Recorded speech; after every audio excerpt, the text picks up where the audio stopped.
Olá, bom dia, boa tarde, boa noite. Independente da hora que você está nos assistindo, está começando o segundo episódio do Politizando.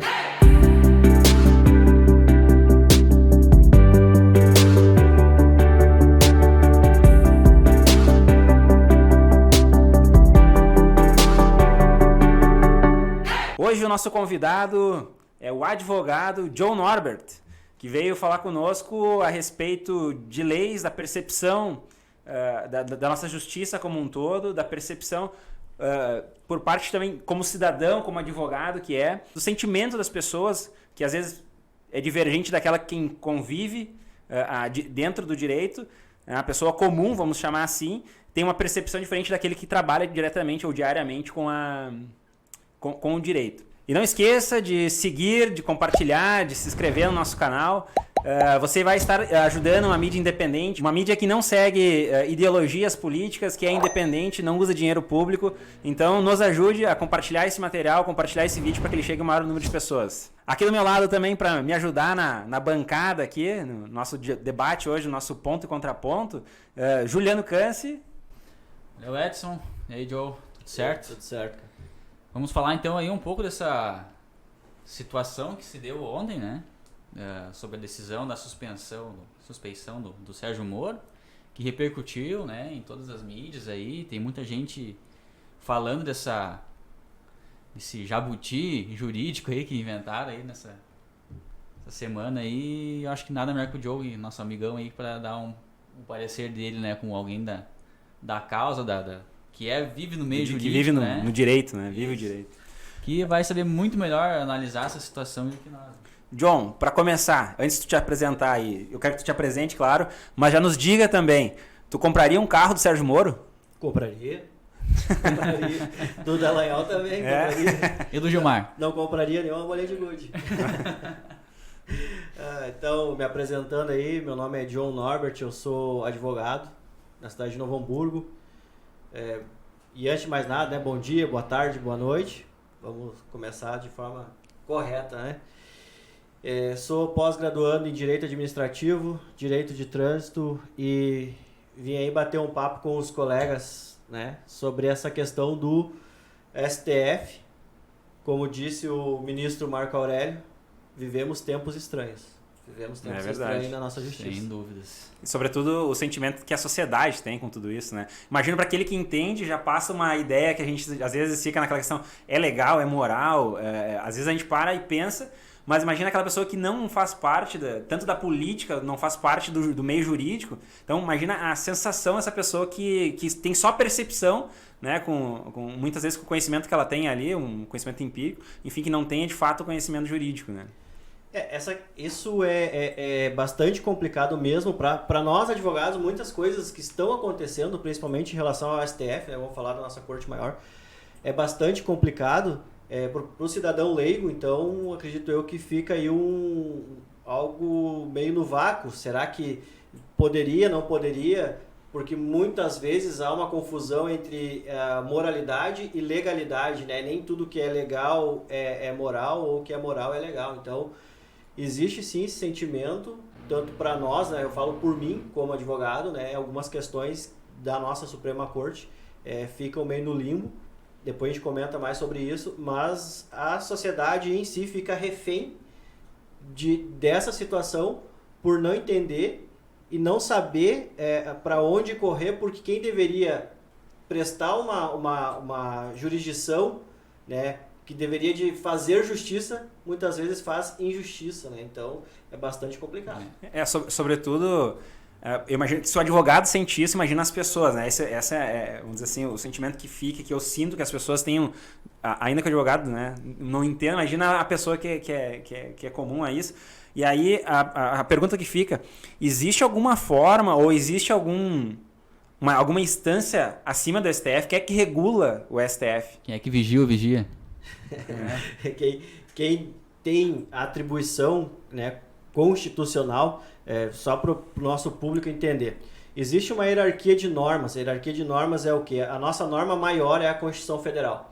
Dentro da Constituição Federal partem todas as outras leis, né? E por isso que existe o STF, porque quando uma lei é abaixo da Constituição fere algo dentro da Constituição, o STF diz que ela é inconstitucional. Então, por isso que existe essa situação. Dentro da Constituição Federal, que é a nossa lei maior, quem tem atribuição para fiscalizar ou vigiar ou vigir, né, como o Câncer colocou, seria o Senado Federal. Por isso, do processo de impeachment, aí, que em pouquíssimo tempo teve, né, 3 milhões de assinaturas. Quem deveria, né, seria o STF. Eu digo deveria porque eles não, no meu sentimento, não é pautado porque muitos senadores têm o rabo preso com o STF. Aí fica naquela. Sim. Se tu pautar algo contra nós vamos colocar o teu julgamento, o teu processo em pauta e vamos te julgar. E eu assistindo ontem a declaração, o depoimento, sei lá, que a mim parece, como pessoa comum, sem ser advogado, para mim parecia, o Gilmar Mendes parecia um advogado de defesa ali, né? Colocando inclusive temas que fazem parte do processo inicial, né? Contestando ou falando sobre algumas coisas que aconteceram ali. Mas me soou muito. Claro, ele traz consigo vamos dizer assim, uma percepção que as pessoas já têm de uma arrogância do jurista, do juiz, ou enfim, de um ministro que teria que dar um exemplo e tal. E ele traz consigo um pouco no meu ponto de vista, que traz uma subjetividade, né, muito na palavra ali, com alguns termos sobre habeas corpus, por exemplo, que o Cássio Nunes defendeu sobre uma questão de legalidade da lei, da prova ali, no caso, e aí ele meio que traz com uma subjetividade relativizando a coisa, né? Então fica é engraçado para a pessoa comum entender isso, né? E o que isso, essa subjetividade que passa a se tornar depois uma jurisprudência, talvez, o que isso pode acarretar no meio, ou na esfera jurídica? A decisão de ontem, né, essa decisão que foi tomada ontem é uma decisão temerária, bastante temerária, porque ela vai reverberar muito, né, inclusive na questão de valores. E essa subjetividade que o juiz traz é porque a lei ela não é matemática, né? Ela 2 e 2 é 4. Não é uma ciência exata. Exatamente, a gente sabe. Então, a tua interpretação sobre determinado dispositivo é X, a tua é Y, né? A minha vai ser Z. O que acontece? Por isso que eles votam. Então, se a tua e a tua, né, tiver coerente, então eu só voto vencido. E foi o que aconteceu lá, né, nessa decisão. Inclusive, a ministra Carmen Lúcia, né, mudou o voto dela. Então, a percepção dela com relação a isso foi a questão posta ali para julgamento, né, ela entendia de uma forma e do dia para a noite ela passou a entender de outra forma. Isso traz uma insegurança jurídica muito grande, porque se eu tenho ali, apesar de não ser matemático, apesar de não ser exato, se eu tenho ali orelha de porco, focinho de porco, cara de porco, é porco. Não tem como eu dizer que é qualquer outra coisa. Né? Um coelho, não tem como eu dizer. Só que às vezes acontece alguns malabarismos jurídicos, né? Então, por isso eu trago de novo a fala do Marco Aurélio, do ministro Marco Aurélio, vivemos tempos estranhos. Né? Sim, para nós juristas é bem complicado. Deixa eu fazer 2 perguntas, João. O juiz lá, o Moro? Não, o Gilmar Mendes. Uhum. Tá, ele... Ministro. Eu falei. Juiz. Tá, o ministro. Ele falou bastante em questão de moralidade do judiciário, que estavam denegrindo a imagem do judiciário e tal. Deixa eu fazer essa pergunta. Como fazer essa moralidade se tornar real, sendo que o próprio STF às vezes acaba dando habeas corpus para traficante, para assassino, para várias outras pessoas que deveriam estar presas e nem de repente, né, ter uma liberdade assim tão precoce muitas vezes, né? Como a gente trazer ele falar em questão de moralidade, se o próprio STF às vezes descredibiliza ou deixa perante a sociedade uma insegurança ou uma desconfiança, né? Essa questão, primeiro que a gente se pautar o judiciário é muito grande, né? Então a gente tem as esferas de cada comarca, que seria cada cidade, a gente tem a esfera estadual e a gente tem a esfera federal. E aí na esfera federal tem o STJ e o STF, então a gente tem várias jurisdições. Sim. E eu trazer essa questão, a forma de pautar isso na generalização, né, é bastante complicado.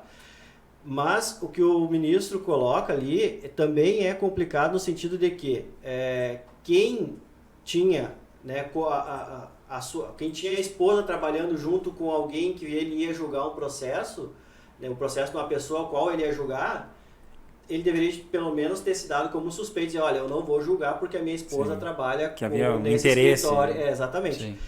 Então essa questão de moralidade, assim, às vezes é pregar uma moral de cueca. Sim. Eu fecho os olhos para aquilo que eu quero e abro os olhos para aquilo que eu quero. Aconteceu um caso bem emblemático quanto à questão de moralidade, que inclusive... foram 2 casos, inclusive. A nomeação daquela ministra do Trabalho, pelo Michel Temer, que ela tinha causas trabalhistas, inúmeras causas trabalhistas. O Roberto Jefferson. Exato, que foi uma questão que não era ilegal, mas era imoral, né? E outra por parte do próprio STF, que foi a questão a gente vivia tempos, vamos dizer assim, política bem instáveis, assim, né? Um momento conturbado na política. E eu lembro que houve a compra do STF de 1 milhão e pouco em vinhos. Quer dizer, não é ilegal, mas é imoral. Então, quer dizer, no meu ponto de vista, né, de novo, não sendo advogado nem nada, mas no meu ponto de vista é algo legal, mas não é moral perante a sociedade que passa e a gente sente assim, a necessidade das pessoas na prática, na vivência. Né? Isso, o que acontece? Voltando à nossa questão da Constituição, e eu vou trazer essa questão de moralidade e legalidade, nós temos lá na nossa Constituição Federal, que é a Lei Maior, o artigo 37, e lá pauta quais são os princípios da administração pública, na qual o judiciário se insere. Né? Que é o LIMP, né? Isso, que é a legalidade, impessoalidade, moralidade, publicidade e eficiência. Só que essa moralidade que tem lá, né, na Constituição, na nossa Lei Maior, muitas vezes ela é deixada de lado. Né? Então... E aí eu vou trazer a questão da legalidade, porque é uma hierarquia, né? Começa com a legalidade, então Sim. eu só posso fazer aquilo que é legal. A moralidade fora do conceito legal, né? Que é a questão, o STF comprou vinho, lagosta e gastou... Né? Isso é imoral aos olhos do povo, mas dentro da Constituição, no quesito moralidade, dentro da lei, isso ali não fere a moralidade. Sim. Então, é bastante complicado, por isso que a sociedade muitas vezes fica meio né, perdida. Mas, também não acho legal, né, ter muita gente passando fome enquanto os reis comem banquetes com vinho e lagosta. Né? Isso é bastante complicado. Sim. Não tem como explicar isso por alguém lá da vila. Nunca vai entender, né? Não tem como. Não faz parte da realidade dela, não é concebível para a pessoa. A outra pergunta que a gente pode fazer é se essa decisão, né, ela vai acarretar em outros processos, qual que é o prejuízo, as consequências dessa causa, porque sabe, a gente tem inúmeras outras pessoas que foram condenadas no mesmo, não no mesmo processo, mas na mesma linha. Na própria Lava Jato. Na Lava Jato, né? Isso pode ser levado para essa, tipo, um Eduardo Cunha da vida, ele pode dizer que não fui usar o mesmo, eu também foi imparcial para mim. O que acontece é que isso vai reverberar muito. Todos os casos que foram da Lava Jato julgados pelo Moro, muito provavelmente os advogados vão ingressar com pedidos de habeas corpus e usando essa decisão do Lula como fundamento. Isso Sim. é fato. Como o STF vai dizer ou vai julgar isso, também é uma incógnita. Porque a Carmen Lúcia já deixou explícito que essa situação se aplicaria àquele caso. Né, já foi dito assim, não, é só o rei, a plebe já é. Mais ou menos nesse sentido. Então, é complicado dizer se vai ou não, né? Se é certo ou não que vai acontecer alguma coisa. Algo vai. Mas quando, de que forma e como vai ser, isso não tem como dizer. Mas pode sim ser usada essa decisão como paradigma em outros casos, e inclusive a questão de valores, tá? Esses milhões e bilhões que a Lava Jato... 4 bilhões. Que a Lava Jato buscou, esse dinheiro todo dessas pessoas que foram condenadas, se for julgada a suspeição do Moro para esses casos também, elas vão poder inclusive pedir esse dinheiro que foi desviado, enfim, porque No caso todo se julgou a questão da imparcialidade, não se Sim. falou em nenhum momento em provas, né? Isso que eu ia te Exatamente. perguntar agora também, já que a gente estava nesse caminho para dar isso. Foi votada a questão da suspensão, mas a condenação dele, como é que, porque assim, não passou só pelo Moro, passou por ele, foi por TRF4, né, lá e até agravaram as penas dele ainda, aumentaram as penas dos crimes, e essas condenações, por que ela caiu assim, só porque ela começou com o Moro? Porque ela tem Ela seguiu o rito, né? Porque tipo, ela seguiu o rito normal, beleza. Por que lá no TRF4 já não viram isso de repente? Ou de repente lá no TRF4 viram que não, é exagerado essas condenações, esse tempo de cadeia, sei lá, é muito alto, né? Ou se as provas não podiam ser se as provas contestadas foram, lá, né? Nesse caso... são ilegais ou são forjadas, sei lá, qualquer coisa que possa, né, deixar em suspensão já essa questão do Moro. E pode falar. Foi questionado tudo isso. Salvo engano, no STJ, a defesa do Lula impetrou ou interpôs 400 recursos. 400 recursos. Sim. Esperneando. E eles precisavam de alguma forma chegar ao STF. Porque é impossível nesse decorrer, né, desses anos todos, desses processos, que nenhum juiz no sentido de julgador, ou os ministros, os desembargadores do TRF4, não viram a questão de, o Moro é suspeito.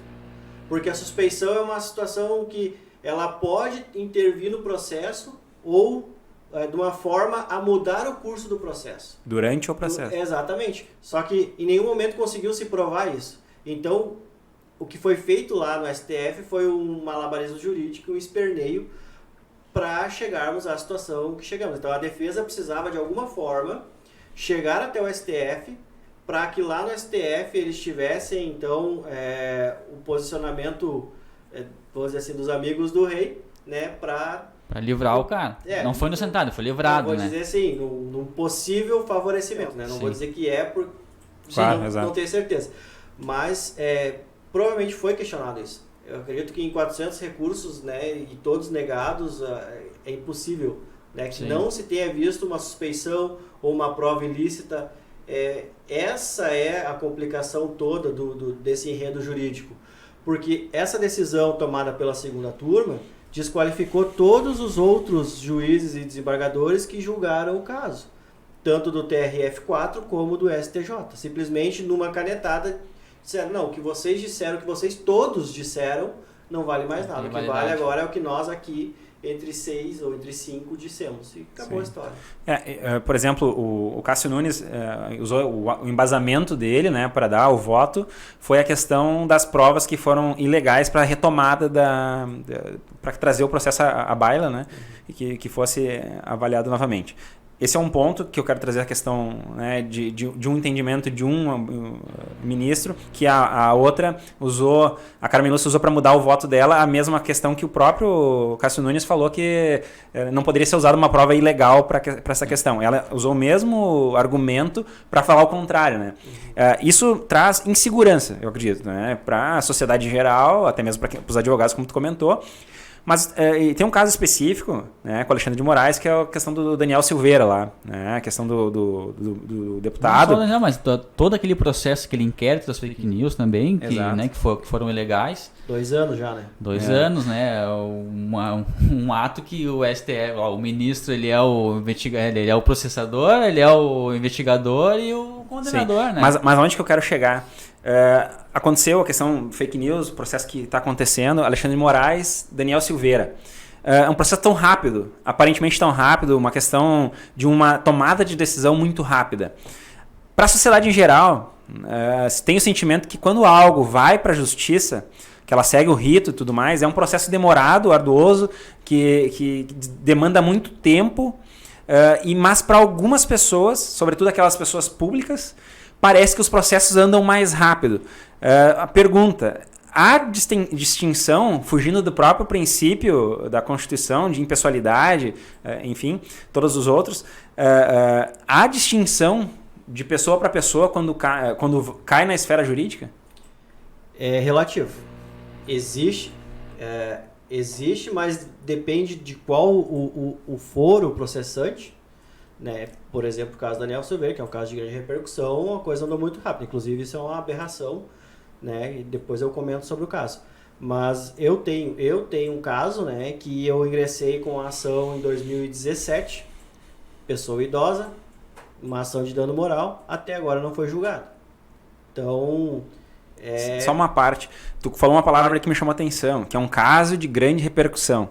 O caso Moro, Lava Jato, é um caso de grande repercussão. Será que essa questão de quando há a grande repercussão por parte de quem julga, não há percepção de uma importância maior, assim como lá o Moro teve com o caso Lula e o Triplex, Atibaia lá, não houve também não interesse, mas houve uma importância maior, que eu acho que se for avaliar por levar para este lado, a questão que o Alexandre Moraes também deu mais importância, é a mesma coisa, né? Então acaba que entra numa questão assim, por ser importante, eu estou privilegiando, estou tomando atitudes ou tomando decisões diferentes? Eu vou trazer uma frase aqui de George Orwell, muito dita, todos somos iguais, né? Mas alguns são mais iguais que outros, né? Então, cabe bem nesse sentido. Revolução dos Bichos. Revolução dos Bichos. Quem não leu esse livro ou não assistiu o filme, assista, que vai entender muito bem o cenário político.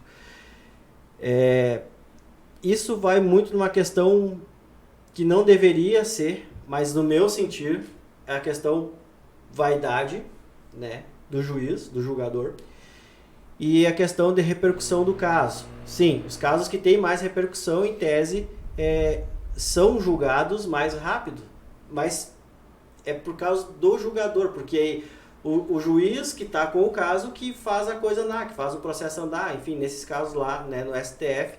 Então, quem coordena tudo é o juiz, e ele tem os servidores. Então, se ele disser, eu quero o processo X, vão largar para ele primeiro. Embora tenha uma pilha, vão largar primeiro para ele. Então, acredito que dependendo de quem e do caso, né, se for alguém mais igual que os outros, exista sim uma prioridade de tramitação processual. Não. Então, voltando ao caso do Daniel Silveira, foi importante tu trazer esse inquérito das fake news. Começou com memes, né? Basicamente memes. Sim. E o que acontece? Existe um preciosismo em alguns membros do judiciário, né? E aí eu coloco o judiciário como um todo, e a gente sente isso no dia a dia. Existe um brilho demasiado, e quando fere ou quando mancha esse brilho, aí causa um certo problema. Então, no meu sentido, o inquérito das fake news veio nesse sentido, embora algumas ameaças ocorreram, mas não é para isso tudo que repercutiu. O que o STF fez? Eles pegaram para fazer esse inquérito, para dar porque nós vivemos, né, num sistema em que existe um órgão que investiga, um órgão que acusa e o órgão que julga e nós, advogados, enquanto defesa. A partir do momento que eu quebro esse princípio, aí foi todo o nosso sistema jurídico por água abaixo. E o STF, ele usou o artigo 43 do regimento interno deles lá para dar legalidade a esse inquérito. E a gente volta lá naquela questão constitucional, tudo parte da legalidade, né? Se não tiver da lei, vamos dizer assim. E esse artigo 43 do STF fala que, do regimento interno, fala que quando houver agressão a membros do STF, servidores, enfim, ou na sede do STF, aí pode ser instaurado um inquérito para se investigar o cometimento de supostos crimes ali, enfim. E aí foi feita uma DPF, se eu não me engano, ação direta de preceito fundamental, que é uma discussão para ver se há legalidade, enfim, desse artigo 43, da forma como ele foi colocado. E todos os ministros do STF, eles julgaram no sentido de que esse artigo 43 se aplicava para validar o inquérito das fake news, mas a aberração toda ali é o quê? Na argumentação deles é que como isso foi divulgado na internet, como o STF, o STF foi ofendido na internet, e o STF ele compreende todo o território nacional, então todo e qualquer lugar é sede do STF. Essa é a aberração jurídica que deu legalidade pro inquérito das fake news. Então, qualquer lugar do país... No caso da tua casa é o STF. Por isso que deu problema com o Daniel Dias. É o Daniel Silveira, desculpa. Ele fez aquele vídeo, né? Usou ali umas palavras pesadas, né? Não dá para concordar com tudo que ele falou, e nem tem como. E ele... o Alexandre de Moraes, então... se tá na internet, lá na casa dele, não interessa, é território. É sede do STF. E aí ele fez um malabarismo jurídico, porque o deputado ele só pode ser preso em flagrante. Então ele determinou uma prisão em flagrante, né? E a prisão em flagrante é o quê? No ato do cometimento do crime. Não existe mandado de prisão em flagrante. Eu ia te perguntar isso. Não existe. Mandado para prender em flagrante. Aí começa, eu vou adivinhar que ele vai fazer um crime. Começa toda essa aberração aí. E aí ele fundamentou que o vídeo, ele tinha gravado o vídeo ainda estava no ar. E ele disse, é crime permanente. E o que é o crime permanente? Né? É aquele que ele se perpetua no tempo. Então, outra aberração, né? Se está na internet, ele está fazendo. Dentro das teorias que a gente tem do crime permanente, não cabe. Então, ele fez todo um malabarismo jurídico para dar validade legal, para emitir ali uma ordem de prisão em flagrante. Então, todo e qualquer vídeo que está no ar aí é um crime permanente. Então, tudo passa a ser um crime permanente. Então, tudo é passível de uma prisão. Qualquer um então, pode... Em flagrante. Qualquer um pode sofrer uma sanção do STF. Eu vou um pouco mais longe. Ontem eu acompanhei um tweet do canal Livre, né, que são os liberais e tudo mais. Eles batem muito na tecla da liberdade de expressão e tudo mais. Isso será que, de alguma forma, e até fica o recado, talvez a indagação para essas pessoas que publicam, que são dos liberais, fazem parte dos liberais, assim como eu gosto muito dessa ideia liberal, mas eles comentaram sobre a questão que o Brasil caiu o ranking de liberdade de expressão. Mas quem é que, em sua consciência, tem liberdade de expressão quando a gente tem vigias que não são vigiados, que monitoram, ou se aquilo que tu disse, de alguma forma, os atinge, eles te cerceiam. Né? Então, até onde que, de fato, a justiça, né, nos garante a liberdade de expressão, que é a questão da Constituição também. Né? Aquele que guarda a Constituição, que teoricamente teria que a cumprir, acha a brecha para cercear o outro de falar aquilo que ele que gostaria. Ainda que eu concorde também que a forma com que ele falou está errada, né? Mas talvez o objetivo a que ele queria se referir, ele pudesse ser alcançado de outras formas ali. Né? Mas, enfim, um ministro que se sentiu ameaçado ou em si lesado por aquilo que disse, né, criou um modo de cercear. Isso estamos falando de insegurança jurídica, né? Eu acho que isso causa insegurança jurídica, causa uma insegurança da própria liberdade de expressão, né? Como aconteceu com o ministro Lewandowski num voo, né, que ele chamou a Polícia Federal por ter se sentido... Aí eu pergunto, quando uma pessoa comum que se sente ameaçada, ela tem o direito de chamar também enfim, se parece que os ministros, e para a sociedade em geral, eu que não sou, mais uma vez não sou advogado, me parece que os ministros eles têm superpoderes, né? Eles são pessoas diferentes dentro de uma lei, de um limbo jurídico, enfim, um aglomerado de leis ali, né? Eles estão acima disso e olham para baixo e quando lhes convém, vão lá e aplicam, né? Essa tua fala de final aí vem bem a calhar com o que eu vou dizer. Nesse regramento do STF, do artigo 43, só retomando ali né, a questão que eu estava falando. O regimento interno, eles expandiram toda e qualquer ameaça ou agressão para os filhos e parentes dos ministros. Só que na lei, no regimento interno, em momento algum, fala... Né, parentes ou filhos dos ministros. Então eu dei além de me proteger, né, de eu ter esses superpoderes de me autoproteger, de ter o poder da caneta, para quem eu bem entender, aplicar o que eu bem entender dentro do inquérito das fake news, né, cercear a liberdade de expressão, eu ainda estendo para meus parentes e só faltou dizer para os meus amigos próximos. Né? A gente podemos dar até um nome para isso, né? Nepotismo jurídico. Né? Mais ou menos nesse sentido. Mas a liberdade de expressão ela é consagrada na Constituição Federal. Né? Então a gente Existe uma expressão aqui, isso é uma coisa minha, tá? É uma expressão que o pessoal fala lugar de fala, uma expressão, né, muito... Só que a lei não, ela não diz que eu tenho lugar de fala, ela diz que eu tenho liberdade de expressão. Então a lei não diz, tu só pode falar em determinado lugar. Eu posso falar onde eu quiser, onde eu bem entender, do que eu quiser e do que eu bem entender. Porém, vai ter consequências daquilo que tu fala. Né? Então, a liberdade de expressão, tu tem esse direito, mas também tu tem o dever, né, de arcar com as consequências daquilo que tu fala. Isso é uma coisa que aqui no Brasil é bem... Não, o pessoal não olha dessa forma, né? Que aquele negócio, todo direito, toda liberdade vem junto com uma responsabilidade, né? Tu tem que ser responsável por aquilo que tu faz, da forma que tu age. Exatamente. Né? Tu tem a tua liberdade, fazer o que tu quiser, porém, né, se tu cometer algum crime nesse modo de tu agir, tu vai ter que arcar com as responsabilidades. E o que acontece? A partir do momento que eu pego alguém como um deputado, né, federal, ele tem imunidade, que né? Deveria ter essa imunidade parlamentar, embora eu entenda que ela não é absoluta, né? Porque dependendo dentro desse contexto da liberdade de expressão e também de arcar com aquilo que tu fala,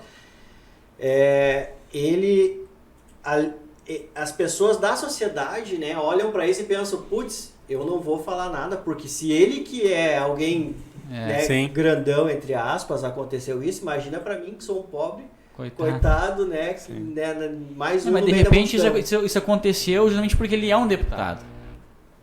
Se fosse, sei lá, o Juliano tivesse falado a mesma coisa, o mesmo vídeo, não teria acontecido a mesma coisa. Na história, as coisas se repetem. Hoje, isso nada mais é do que a forma de eu enforcar alguém em praça pública para dar exemplo. Né?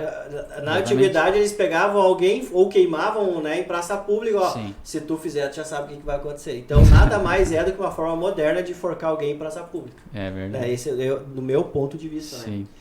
E aí o caso do Daniel, essa aberração, né, da prisão dele, é uma prisão em flagrante, que não foi convertida em preventiva, e aí teve um relaxamento de prisão em flagrante, que ele tem que cumprir medidas cautelares diversas da prisão, mas não teve uma preventiva. Então é uma coisa muito louca, juridicamente, esse Frankenstein que foi criado. Sim. Porque existe um passo a passo que deve ser feito dentro da legalidade.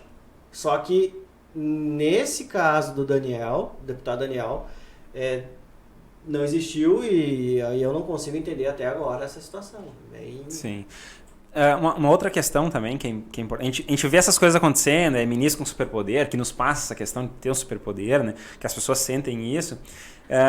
Até onde vai a confiança, aliás, a pergunta que fica, nós podemos confiar de fato na justiça, né? Ou se de fato até onde que o juiz ele consegue separar a ideologia, muitas vezes política, a ideologia social, a ideologia que ele tem do cumprimento ou da questão subjetiva da lei, de fato, que é interpretativa e tudo mais. Até onde a gente pode confiar que, de fato, por tu seguir uma ideologia divergente, ou tu pensar diferente em algum sentido, em alguma outra coisa, que o juiz tenha conhecimento, até onde nós podemos confiar que esse juiz tenha a garantia, ou nós que tenhamos a garantia de que vá, de fato, ser cumprida a lei, ou ser feita a justiça, no caso que se espera. Existe no direito, né, o pessoal do direito aí vai lembrar, algo chamado a teoria pura do direito. Não sei se vocês já ouviram falar disso. A teoria pura do direito, ela diz que toda lei, ela nasce pura, mas a partir do momento que ela passa pelo legislador, ela fica manchada, vamos dizer assim. Então, ela nasce pura, puríssima, né? A intenção é ótimo, mas aí quando começa a se colocar no papel é o problema.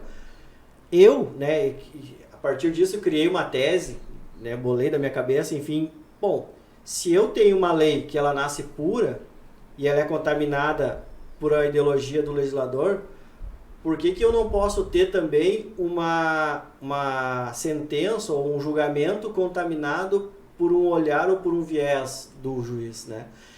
Não digo que isso aconteça com todos, mas existe, a gente teve casos agora há pouco tempo aí, né? Só para ver se eu entendi, se ficou claro. Por exemplo, eu sei quem vai ser o juiz, eu acompanho a ideologia ou algo que ele siga, vou lá e faço minha defesa em cima, em prol, levando para esse lado que ele entenderia, não sei se é isso. Na realidade, depende muito de cada caso. Como no direito, tudo depende. Por exemplo, num caso concreto, tá? Comum do dia a dia, alguém bateu no teu carro e tu processa essa pessoa para ela pagar. Não tem como eu aplicar uma ideologia, ou o juiz aplicar uma ideologia nesse caso concreto, sim. né? E também não coloco aqui todos os juízes, a gente sabe que existem, né? Que existem situações assim, mas voltando ao início da tua pergunta, sim, a gente pode confiar na justiça. Porque a partir do momento que eu perco a confiança na justiça, eu perco a confiança na sociedade. Porque se o último patamar, né, da sociedade é ir à justiça ou buscar a justiça. Sim. Porque senão tu fica num limbo que tu não sabe para onde ir. Né? Então é bastante complicado. Mas sim, sempre pode confiar na justiça. Porque o juiz ele tem uma questão chamada princípio do livre convencimento. Então, dentro das provas e dos fatos levantados, tanto por quem entra com a ação, não vou dizer acusação, mas quem ingressa com o processo, como quem faz a defesa, o juiz ele ali está no meio. Uhum. Então, tu vai trazer a situação, né, o Juliano vai trazer outra, tu vai trazer os teus documentos, os teus fatos, o Juliano vai trazer os documentos, os fatos dele, o juiz vai analisar, bom, pelo que ele diz e analisando a documentação, ele tem razão. Então eu vou julgar favorável a ele. Né? A questão da ideologia são casos muito específicos, muito pontuais, como essa decisão, ao que parece, aí do magistrado de Porto Alegre. Né? Então, talvez ali tenha havido, né, uma decisão de viés político, talvez, né, não dá para se ter certeza, só o magistrado pode dizer se houve ou não, mas o que passa para a sociedade, né, para fora das janelas do gabinete do juiz e do Tribunal de Justiça, é que sim, que há algumas decisões com base em ideologias, né? Sim. Tanto para A quanto para B. Até vou te fazer uma pergunta, uma frase, agora não vou saber dizer de quem que é essa frase, bem que tu saiba, né? Falam, né, que a pior ditadura que tem é a do judiciário, né? Porque a ela a gente não tem a quem recorrer mais. O Barbosa, O que tu tem a dizer sobre isso? Todo esse acontecimento que a gente vem presenciando aí, que a gente vem evidenciando e vendo na TV e...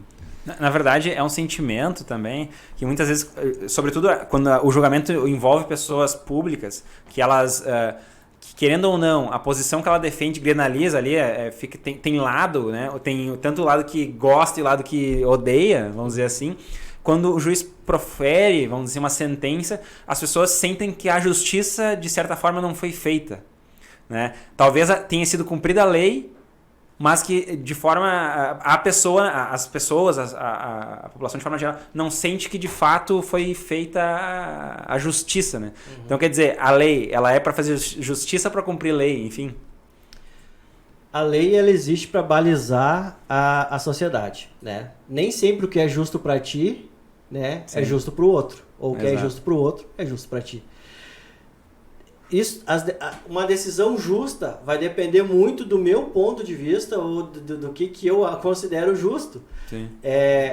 Quando, né, existe, e é o que parece, um aparelhamento das instituições. Sim, existe, né, a gente é nítido, é notório, e isso é preocupante. Né? Como a gente conversava aí nos bastidores, tem que haver uma dissociação de juízes de Suprema Corte com política. Né? E a partir do momento que houver essa ruptura, talvez muita coisa mude. Até vamos dizer assim, não vamos dizer que haja de fato uma tomada de atitude por ter ligação política. Pode ser que não haja. Sim. Mas como houve a indicação política, a gente tem o pretexto, no mínimo, de pensar, né? O precedente de pensar que pode ter havido. Tem algo, no dia a gente já tem fundadas suspeitas. Exato. Né? Tem fundadas. A gente não diz, não dá para dizer com 100% de certeza que é. Sim. Né? Mas ao que parece,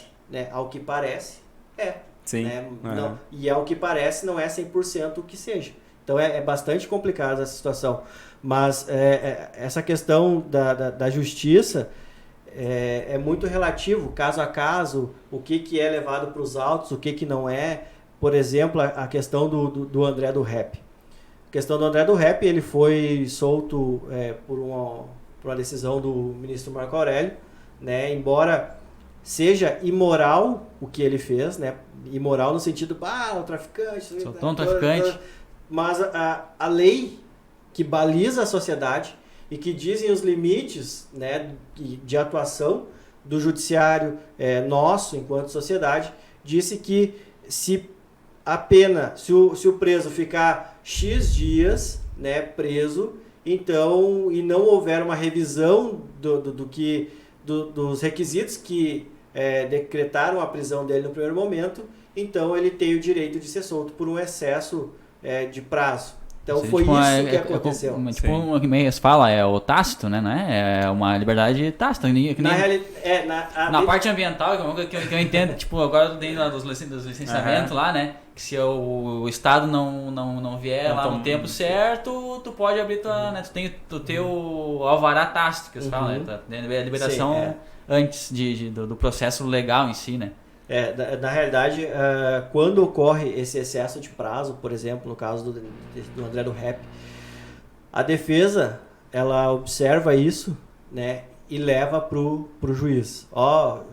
Seu juiz, a lei diz isso, e se a lei diz isso, o resultado do que a lei diz é X. Então, tu, enquanto juiz, tu tem que aplicar a lei. Sim. Então, eles, nesse caso, embora tenha uma grande repercussão em sede moral, o que foi aplicado foi único e exclusivamente a lei. Então, mais uma vez, pode parecer imoral, e é imoral, né, soltar um cara como ele, né? A periculosidade dele, né? Mas, enfim, é a aplicação da lei, né? Por isso que o que é justo para ti pode não ser justo para o outro. O que ilustra essa tua fala aí é aquele memezinho, né? Os dois apontando pro chão, então um olha, vê um 6, o outro olha, vê um 9. Isso. É mais ou menos essa ideia, né? Exatamente. É tudo uma questão de ponto de vista, né? A gente tem quem enxerga da sociedade e quem é jurista. E muitas vezes até a minha esposa diz, não, mas isso não é justo. Eu sei que não é justo, exatamente, mas a lei. A lei diz isso. Então, se quer mudar o que está ali na lei, então que se mude os legisladores, né? Sim. E aí, porque eles são legisladores para passar por lá, né? Exatamente. Para você que nos acompanha até agora, muito obrigado. Não esqueça de compartilhar esse material, de seguir a nossa rede social aqui, seguir o Instagram, @politizandocast. E compartilhe e se inscreva também no nosso canal aqui no YouTube. No canal, ativa o sininho. Isso aí, é muito importante para que esse material chegue ao maior número de pessoas. Lembrando que é um canal independente, que não usa dinheiro de verba pública.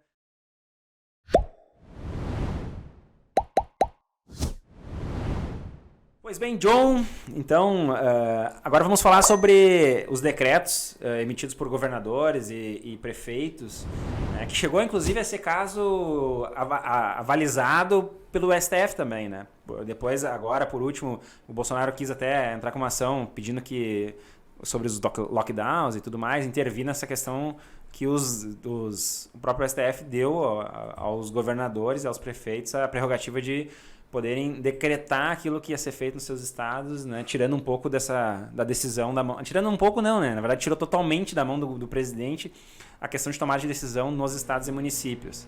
E a gente viu alguns casos emblemáticos, muitos deles por parte da força policial, né, da força de segurança, a quem eu tenho grande respeito e admiração, e acredito que, de fato, no seu dia a dia quer combater, de fato, o crime, cumprir as leis e tudo mais, mas que, de certa forma, na questão da pandemia, até por seguir decretos, muitas vezes, ou ordens dos seus superiores, né, agiam de forma, no meu ponto de vista, né, e talvez no ponto de vista da sociedade, de uma forma exacerbada ali, transpassando do limite legal, enfim, até mesmo uma questão moral que a gente falou antes, né. Casos esses como as pessoas na praia ali que foram agredidas para saírem da praia, casos inúmeros no Brasil inteiro quanto à questão dos comerciantes, né, de fechamento de comerciante, de prisão de comerciante e tudo mais. Há divergência. Até mesmo ambulantes que né, foram tomados mercadorias. Sim, exatamente, os informais, os ambulantes, enfim, que de certa forma estão sofrendo, né, na questão da pandemia, não só pela doença em si, mas pela questão econômica, né? Mas, enfim, até onde vai a permissão, vamos dizer assim, ou a jurisprudência, não é jurisprudência a palavra, mas até onde que vai a jurisdição de um decreto, né, de um prefeito, de um governador, enfim. Vamos lá. Iniciando pela questão entre aspas, tá? Tirar a tomada de poder do presidente para decidir as coisas. O PDT, salvo engano, ingressou com uma ação para discutir, né, se o Bolsonaro não, mas se o presidente da República poderia tomar decisões, centralizar nele decisões, tendo em vista as questões particulares de estados e municípios, né? Então, o STF entendeu que existia uma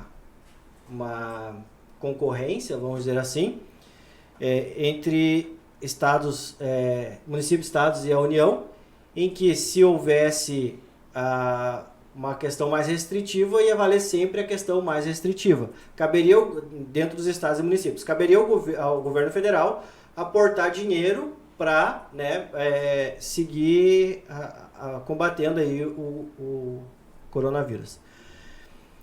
Então eu vejo que a partir do momento que se tira esse poder centralizador, né, que é o presidente da República, independente de quem fosse, partindo lá do Ministério da Saúde e ramificando questões mais gerais para estados e para municípios, ficaria muito melhor, porque, como disse o desembargador aposentado do Tribunal de São Paulo, Ivo Sartori, hoje no Brasil nós temos 27 estados confederados. Sim. São 27 vontades de 27 governadores diferentes, com 5 mil e alguma coisa, não lembro agora, de prefeitos, né, decidindo cada um como bem entender. E aí o dinheiro vem chegando, eu decido como vou gastar, da forma que vou gastar. A gente tem o exemplo do governo do estado, embora a verba que veio federal não tenha sido toda ela vinculada, porque a gente tem a verba vinculada, né, e tem a verba livre. E se eu tô doente e recebo um dinheiro, por que eu vou comprar um X? Sim. Né? Então eu vou comprar remédio, eu vou... Então, foi um pensamento político. Mas enfim, essa é a primeira questão, tá? A tomada de poder, entre aspas, do centralizado, né, na União. Que teoricamente seria algo bom, né? Porque cada um entende a sua realidade, cada um entende seus anseios, descentraliza de certa forma, as tomadas de decisões são mais pertinentes àquela realidade que vive o estado, vive o município, né? Teoricamente. Em tese, toda a discussão se deu nesse sentido. Mas o que aconteceu foi que se dilacerou o Brasil. Do meu ponto de vista. Mas com certeza dilacerou. Mas o grande problema é que quando tu tem uma causa de um problema conhecido, uma doença conhecida, ou uma causa de fato conhecida, se existe uma abordagem e aí o poder executivo ele vai tomar a sua medida da melhor forma, mas conhecendo o que fazer e a quem ele está combatendo. Né? O grande problema é que se vive um momento de incertezas, que não se sabe o que é certo e o que é errado, aí tu dá o poder para aquele que subjetivamente entende que esta A ou B é a melhor forma, muitas vezes transparecendo que não há, vamos dizer assim, um embasamento nem científico, nem vivencial, se vive um limbo de conhecimento e aí tu passa essa responsabilidade, essa garantia para os prefeitos e governadores, né? Exatamente isso, né? Veio essas decisões lá do STF, dando poder para prefeitos e governadores tomarem as decisões dentro dos seus estados e municípios, e cada um foi agindo como bem entendesse, né? Então, tem uma lei que agora eu não vou me lembrar, mas é que ela fala que todas as decisões devem ser tomadas com base na ciência. A lei diz, a gente volta lá para a questão da legalidade. Sim. Então, por isso aqui, vamos trazer para o nosso estado, o governador Eduardo Leite dizia, com base nas ciências, nós estamos tomando tal decisão. Ele falava isso não por falar, para ser bonito, é porque a lei dizia que se ele tomasse alguma decisão, tinha que ser com base na ciência. Hoje já não se ouve mais. Hoje se diz assim, vamos dizer o que é essencial para ti e acabou. Sim, né? E aí a gente vem para a questão dos decretos. existe uma validade jurídica dos decretos, existe uma legalidade dos decretos, mas se discute qual é o limite disso, né? Porque eu impondo toque de recolher, né? Embora se coloque outros nomes, mas a partir do momento em que eu digo que tu só pode trabalhar até tal hora, eu estou impondo para aquela pessoa um toque de recolher. Sim. E essa questão ela já é abordada lá na Constituição, por isso que se discute muito estado de sítio, estado de defesa, né? Que foi muito falado. Então, há legalidade nos decretos, mas qual é o limite disso? Né? Até que ponto eu posso decretar que X é assim, que Z é assim? E aí, a partir disso tudo, dessas questões de discussão de limite legal, é que o Bolsonaro ingressou com essa ação lá no STF para que ele diga, o STF dissesse, então, olha, lockdown, né, não pode, é inconstitucional, só em estado de defesa ou estado de sítio, a restrição de locomoção não pode, porque nós temos o direito de ir e vir. Então, como que um prefeito toma uma decisão que ela deve ser tomada por um presidente, e a partir do momento que o presidente assina um decreto, né, estado de defesa ou estado de sítio, ele tem que submeter ao Congresso. E nem ele toma isso sozinho. Sim. Então fica uma questão muito complicada, porque a partir do momento em que tu dá muito poder para quem tem um tiranete escondido, esse tiranete começa a botar as asinhas para fora e começa a acontecer essas questões que tu trouxe, de decretar alguns absurdos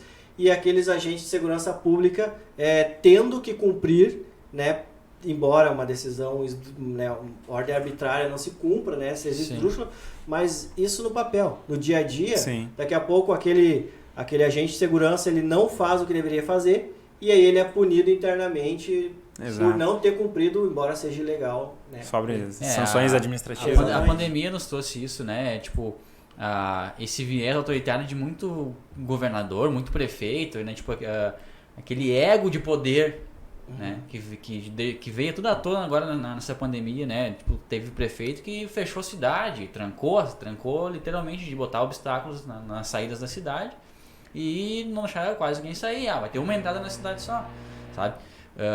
Essas coisas assim que ficou bem evidente para nós que o poder ele é bem complicado, né? Tu dá todo um poder para um prefeito fazer te deixar trancado dentro de casa, né?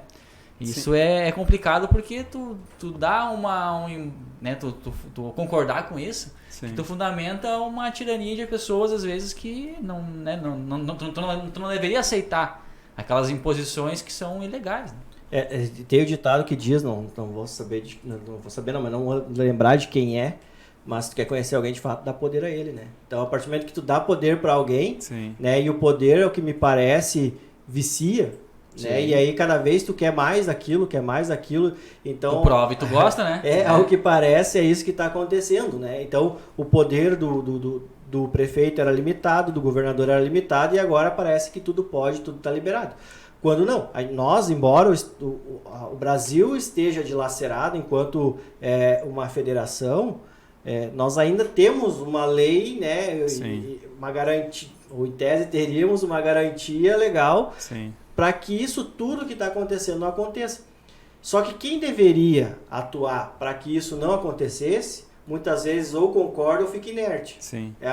A promotoria, né, ou a procuradoria deveria de atentar algumas questões e questionar, seu prefeito, vem cá, me explica isso, né? Assim como a vice-procuradora fez agora com os governadores, né? Fizeram tarde, né? Fizeram tarde isso, exatamente. Né? Eu quero saber o que aconteceu com X, Y, Z, esse material para onde foi, se não foi, o que aconteceu. Então, esse poder fiscalizador maior, de cobrança maior dos órgãos que têm essa competência, né? É que não está acontecendo. Assim como, ao meu ver, muitas coisas que deveriam de ser feitas pelas defensorias públicas, né, estão deixando de ser feitas. Por exemplo, como é que eu vou tolerar que a sociedade não possa caminhar, por exemplo, na beira da praia? Por quê? Né? Em tese ali, né, a gente vai entrar para uma questão jurídica, esse bordo de praia seria um terreno ou de jurisdição da Marinha. Um espaço da Marinha. Né? Como é que eu, enquanto prefeito, vou dizer ali Sim. que pode e que não pode, né? Então, a gente entra em umas questões jurídicas bem aprofundadas. Dá para dizer que eu ouvi essa palavra também, e não foi citada até agora aqui, que a gente vive um estado de exceção, que não há previsibilidade, porque nunca se viveu, claro, o problema, né? E também a gente está vendo e convivendo com várias coisas que nunca aconteceram antes. Eu diria que nós vivemos um estado de interrogação. É um estado... Porque hoje nós vamos dormir com a situação X. Sim. Amanhã a gente já não sabe se vai ser a mesma coisa. Sim. Tudo muda muito rápido. Embora nós tenhamos ali o balizador, que é a lei que garante, né, muitas vezes ela não é aplicada. Então, hoje pode, amanhã não pode, hoje dá, amanhã não dá. Hoje tu pode ir lá e comprar um chinelo, se arrebentar o teu chinelo, tu pode comprar, amanhã tu não pode, porque tu tem que ficar com o pé descalço, porque não é essencial tu ter um chinelo. Exato. Então, é bastante complicado. Sim, né? a gente entra numa questão, uma questão mais humanística, né? O que é essencial, né?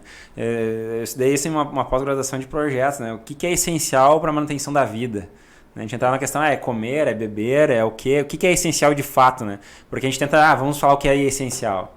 Se for essencial mesmo, a gente vai lá, volta pro primórdio da criação do homem, o que é essencial de fato, né?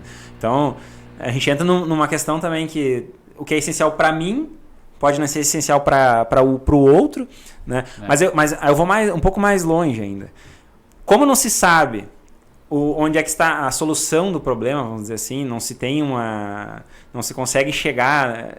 Eu, como prefeito, hoje, eu não posso dizer que lockdown resolveria, eu não posso dizer que a vacina vai resolver, eu não posso dizer que um medicamento qualquer vai resolver, porque não há embasamento de fato jurídico, né? Então, essa questão cria essa incerteza até mesmo na tomada de decisão. Por exemplo, a gente vê estados como São Paulo, por exemplo, que estão liderando, são epicentros da pandemia, né? E lá se está tomando uma determinada medida. E a cada vez que se vê piorando, vamos piorar essa situação, vamos criar um lockdown pior. Enfim, então até que ponto essa independência do Estado ela pode ir, né, e lesar as pessoas? Porque, de fato, se está morrendo mais com a atitude que eu tomei, quem é que pode, de fato... Porque não tem embasamento científico para dizer que é ou não é. Há cientistas que defendem, há cientistas que criticam, não se há consenso. Então, como fazer ou como intervir para que, de certa forma, haja, ainda que eles tenham, vamos dizer assim, a liberdade de propor os seus decretos, que haja vamos dizer assim, que se chegue a um consenso ali do que é certo. O que acontece? Por isso que deveria de ter um poder centralizado dando as diretrizes. Eu, penso que se eu sei como o vírus se comporta, se eu sei como a transmissão, por que eu não posso ter um poder centralizador lá no Ministério da Saúde, que seja, mas que tudo seja centralizado e discutido lá no Poder Executivo com o Ministério da Saúde, baixando diretrizes e normas específicas de atuação dos estados e municípios. Aí sim a gente teria uma segurança jurídica. Porque, como eu disse, cada um toma a sua decisão. Um protocolo básico de ação. Isso, exatamente. Acredito eu que tenha, né? Mas até que ponto eu devo seguir ou não devo, eu vou seguir ou eu não vou seguir. A questão, por exemplo, do fechamento de tudo, se nós olharmos aí os dados do Estado, no período de 19 do mês passado até agora, dia 27, ou de 27 até agora, quando foi liberada aí a bandeira preta, em tese, né, voltou a congestão, olhar o gráfico lá, aumentaram. Sim, né, os números só pioram. Os confirmados, aumenta. Aí, então já existem estudos dizendo que o fechamento não é... Sim, a própria OMS, né, ela aborda esse assunto falando que o lockdown tem que ser uma contenção para que se consiga de alguma forma frear e conseguir tempo para equipar hospitais e tudo mais, mas ela não pode ser como medida principal de constante, combate, de combate à pandemia. Ela é uma medida primária, né? Exato. Por isso que o ex-ministro Mandetta disse, olha, vamos ficar em casa há 15 dias para a gente estruturar o sistema. Exato. Sim. Só que daí a gente tem algumas questões que tem que ser ponderadas. Primeiro que existe uma grenalização muito grande. Muito Sim. forte. E essa grenalização, quando ela não tem um foco, quando não há um foco uníssono, o nosso objetivo é X, né, começa a se dispersar e cada um entende da sua forma e Cada um vai aplica pra um o que lado, entende. Se politizou a coisa. Isso, exatamente. Mas porque não tem essas diretrizes jurídicas, né, que embase os ditos que deve ser Sim. feito, né? Acredito eu que exista isso, tá, em termos de governo federal, mas deixa muito livre. Só que deixa pra livre para eles usar atuação. ou não. Isso, deixa muito livre para atuação dos estados e municípios. Não, mas até que ponto serviria? Porque, de fato, há médicos que defendem o uso de determinado medicamento que aí a justiça ou algum partido político entende que não vai lá, busca uma causa jurídica para impedir que aquele médico, que é o especialista, quem detém o conhecimento, e dizer para ele não utilizar. Então, quer dizer, a justiça, ela virou... Ela tá fazendo triagem do atendimento médico. Tem coisas que cabe à justiça dizer e tem coisas que não cabe. Mas daí a gente volta lá, daí a gente volta para duas questões. Primeiro uma decisão contaminada pela ideologia do magistrado, né? Pode acontecer. Ou dentro daquilo que foi levado para o juiz no processo de forma documental, não dá para o juiz o embasamento suficiente para ele dizer, não, o médico pode atuar dessa forma. Ou porque o magistrado, né, ou nós, enquanto juristas, trabalhamos com provas, Sim. com documentos. Então, se eu entendo que não tem prova suficiente, eu vou dizer, olha, embora tu seja especialista, né, embora esse tipo de medicamento não se tem condições, então eu vou barrar. Mas daí a gente cai na outra situação. Eu sou médico. Eu posso atuar como eu bem entender para salvar a vida de alguém. Então, fica numa dicotomia muito grande. Sim. Até o caso da médica de Santa Maria, aí, que fez nebulização com cloroquina, isso. Uhum. E aí o hospital, a instituição lá, com certeza ideológica por algum sentido, por um lado, tomou uma atitude de mandar a médica. Inclusive o presidente interviu ali, né, conversou com a médica e tudo mais. E de fato a pessoa que sofreu, vamos dizer assim, a intermediação médica ali, né, o atendimento médico, se curou, né? Então, quer dizer, eu vou te julgar, dizer que tu está errada, mas por mais que aquilo que tu tenha feito deu certo. Então, peraí. Uhum.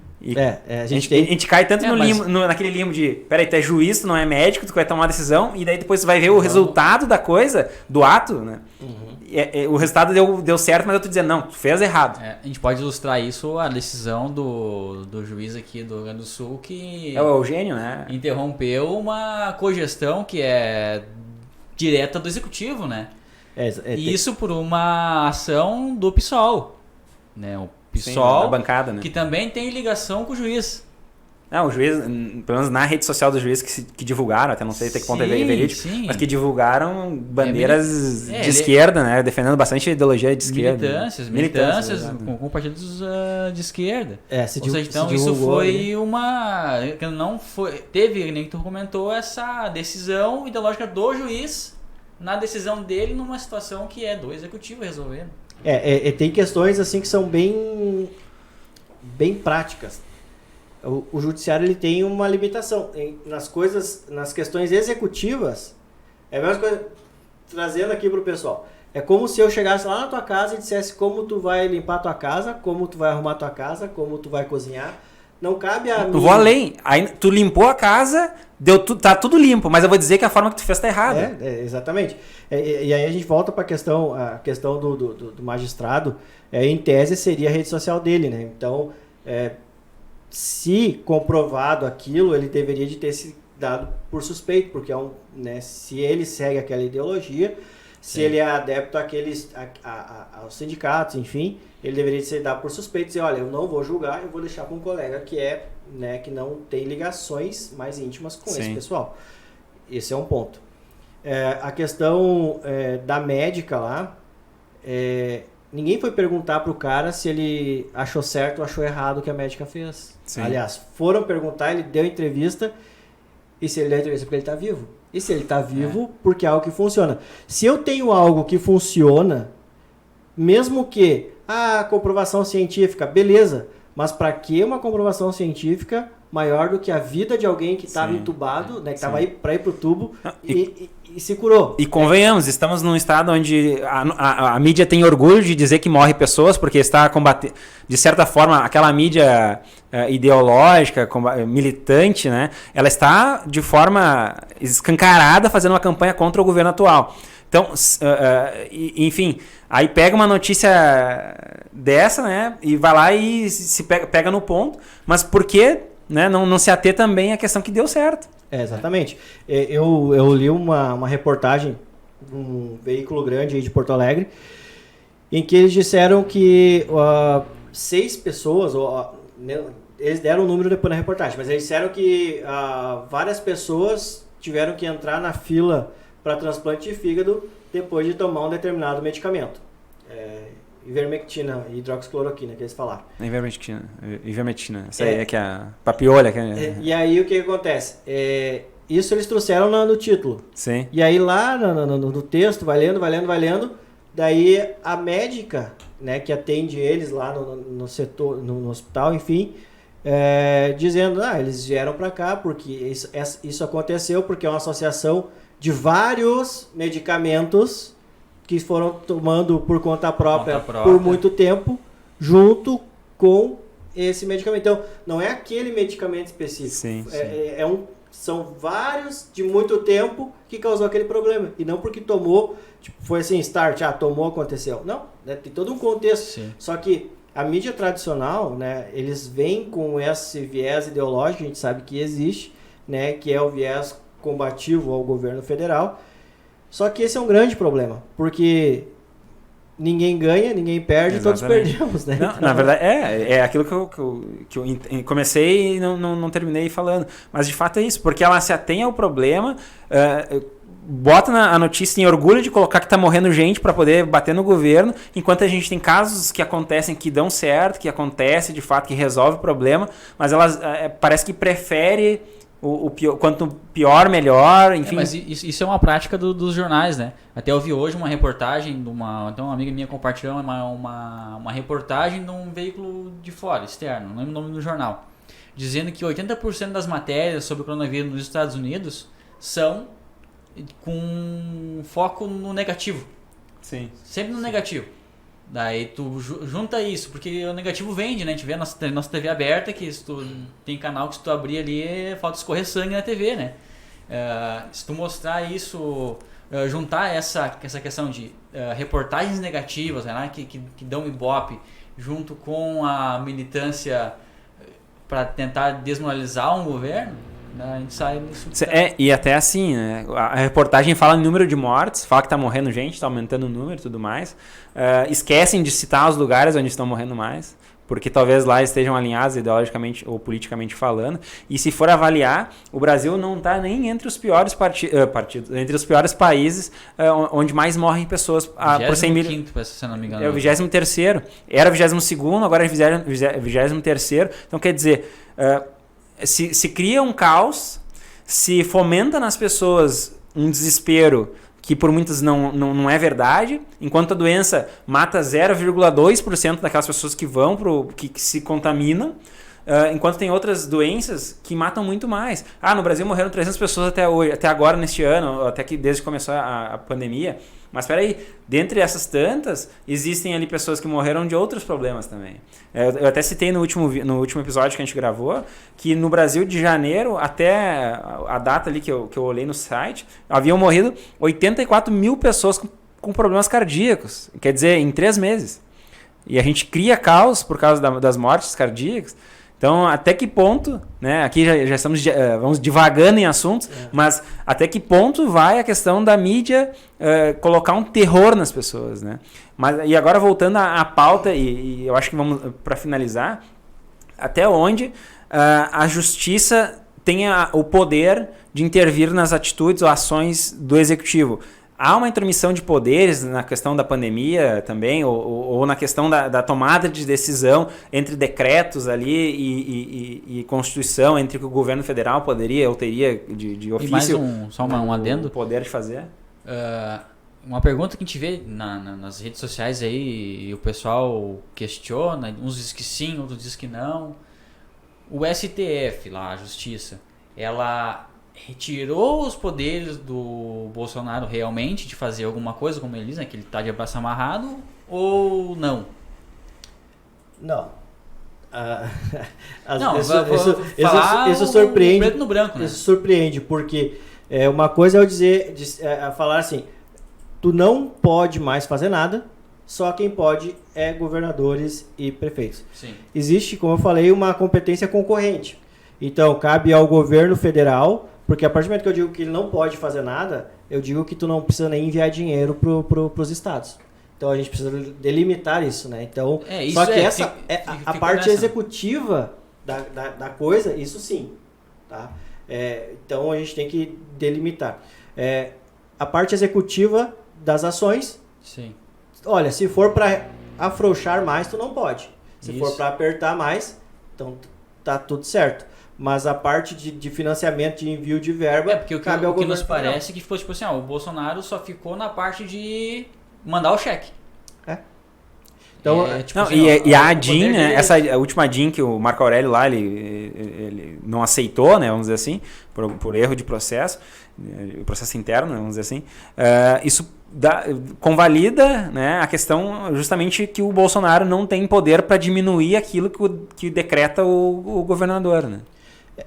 Essa questão ali dessa ADIM que o Marco Aurélio aí nem apreciou, acredito, né? Ocorreu um erro processual e insanável. Quando há um erro processual sanável, faltou isso, faltou aquilo, né? Então faltou um documento, beleza, a gente vai resolver. Mas quando é algo que não tem como processualmente, juridicamente, ser remediado, então o juiz nem pode aceitar. Então, Entendi. Provavelmente foi isso que aconteceu. Sim. Se ingressarem novamente da forma como Correto. tem que ser, obrigatoriamente ele tem que apreciar. Sim. E muito provavelmente, sendo o ministro Marco Aurélio, ele não vai tomar uma decisão sozinho. Ele vai levar pro colegiado, Sim. pro plenário, Então não para foi ser decidido em conjunto. não foi uma decisão tipo ideológica, vamos derrubar o presidente. Então, foi uma coisa processual mesmo, que aquilo Isso. ali que fez com que ele nem apreciasse a questão. Isso, exatamente. Existe a situação em que a capacidade postulatória, como a gente conversava nos bastidores, em que quem pode conversar com o juiz, quem pode ir até o juiz, é o advogado, né? Ou é o defensor público, ou é o promotor. A lei diz que não há hierarquia entre advogado, promotor e juiz, e a capacidade postulatória é prevista em lei e somente aqueles agentes podem, né, peticionar em juízo. O que aconteceu ali, pelo que eu entendi, pelo que eu li, foi que quem assinou ali foi o próprio presidente e ele não teria essa capacidade postulatória, então não teria nem como sanar Sim. o processo, enfim, aí deu no que deu. Acredito eu que o Bolsonaro vai ingressar novamente da forma correta, né? com isso, porque precisa ter um limite, né, legal. Eu preciso dizer para o prefeito, olha, tu não pode trancar a tua cidade, como teve ano passado. Ó, prefeito, tu não pode trancar as entradas e saídas da tua cidade. Sim. E deixar uma só para controlar, mas aí Sim. se alguém tá passando mal, precisa de uma ambulância e o caminho mais perto é aquele que tá trancado, a pessoa vai morrer. Sim. Porque tu trancou uma entrada da cidade. Então, ou tu não pode caminhar na outra, não pode abrir o teu comércio, por exemplo, porque se tu abrir, nós vamos te prender, tá? Mas é a livre iniciativa e o livre comércio, né? Tudo isso precisa ter do órgão máximo, que seria o STF, né, para julgar a legalidade, daí parte para a legalidade, Sim. desses decretos estaduais e municipais. Então precisa ter uma regulamentação. Hoje em dia, vamos dizer, está muito no oba-oba. Entendi. Mas tu acha que tem alguma situação, tipo, o seguinte, um exemplo, o prefeito X lá tá fazendo tal coisa, o vizinho lá tá fazendo tal coisa, e um outro que não sabe o que vai fazer, segue aquele vizinho que fez uma coisa que é errado, mas ele seguiu lá porque ele não sabia o que fazer? Muitos decretos em cidades vizinhas aconteceu por esses motivos. Assim, eu não sei o que eu vou fazer, o vizinho fez tal coisa, eu vou copiar dele. Nós estamos, enquanto Brasil, fazendo exatamente isso, pegando exemplos de fora. Essa questão de lockdown começou lá na Inglaterra, Alemanha, enfim. Só que lá, eu tenho parentes que moram na Inglaterra, o governo paga 80% do salário da pessoa para ela ficar em casa. Mas aqui no Brasil não tem como. Até porque o tamanho do Brasil, a população do Brasil é muito grande. Nós vamos pegando exemplos de fora, trazendo para dentro, né, de uma forma macro. Os governadores pegam exemplos de outros países, trazem para dentro do estado, e os prefeitos pegam ali, e aí justamente isso. Eu não sei o que fazer, então eu vou fazer, entre aspas, né, uma Maria vai com as outras, e eu nem sei se deu certo no município, quais os problemas que trouxe para o município, mas eu vou fazer no meu. E tu vai dizer que está embasado pela ciência, porque o vizinho está falando que foi pela ciência. E o vizinho, de repente, copiou uma coisa de outra pessoa também nem sabe, mas ele viu que... É que nem a gente comentou também outras vezes, que às vezes, usando a ciência, entre aspas, cientistas que não falam o que, de repente, uma pessoa em si quer, essa ciência não vale. Mas convenhamos, acho que até o momento a ciência não chegou num consenso. Até a ciência está dividida, né? Tem cientistas que dizem que algum remédio vai fazer efeito e tem cientistas que dizem que não. Agora se descobriu que até a aspirina ajuda para não levar a pessoa para uma situação mais grave. Aspirina, ácido acetil salicílico.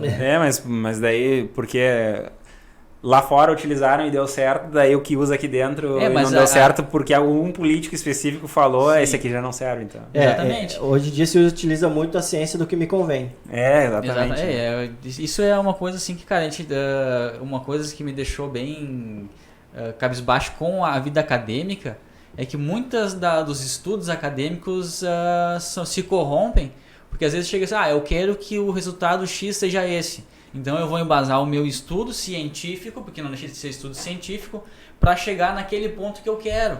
Né? E isso a engenharia reversa. Né? É uma engenharia que tu quer o resultado. Daí tu vai trabalhar as tuas experiências para tu chegar naquele... Para dizer, realmente é isso aí. Tu já espera chegar a algum lugar. É um exemplo disso aí para vocês. Então, não sei se vocês ouviram falar o que aconteceu com o Ministério do Interior da Alemanha, que eles pagaram para cientistas fazerem alguns levantamentos viciados, levando a entender que o lockdown resolveria. Entendi. Então eles compraram resultados. Aí eu tenho lá um resultado científico que eu comprei, né? Então surgiram reportagens sobre isso, que eu comprei, e aí eu vou dizer, eu vou decretar um lockdown porque eu estou embasado na ciência, mas é uma ciência que eu comprei. Sim. Né? Então, mais ou menos igual aquele... Teve um outro caso também, que foi bem no comecinho da pandemia. Depois foram ver que as revistas que estavam dizendo que tinham sido assinadas, ou institutos de ciência, não tinham assinado nada. Foi bem no começo da pandemia, deu esse estouro ali, quando foram ver... Não cheguei a ver isso. Não tinha... Vazamento. Foram estudos falsificados, isso, né? Exatamente. Bem no começo da pandemia teve a mesma coisa. Sabe? Daí... que a gente volta de novo para uma questão, né? Foge do jurídico, né? É muito grenalizado a coisa. Não sei se tem uma força maior ou o quê, mas a gente não está vivendo nada normal. Porque hoje a forma como hoje a gente vive em bolhas. Hoje, que eu digo a sociedade em geral. Existe a minha bolha que compactua com aquilo que eu penso, e aí existe outra bolha que não compactua com o que eu penso, então vira o meu inimigo. Sim. E aí existe uma nada guerra... que vier daquele grupo tá existe certo. Uma guerra de narrativas para dizer quem tem mais razão. Sim. Quando na realidade, nesse momento, a gente deveria de não perguntar quem tem mais razão, mas como a gente pode unir esforços para chegar num resultado comum. E foi o que o Príncipe fez agora, né? Hoje ele fez aquela reunião com os poderes, né? Ele não está fazendo tardio isso?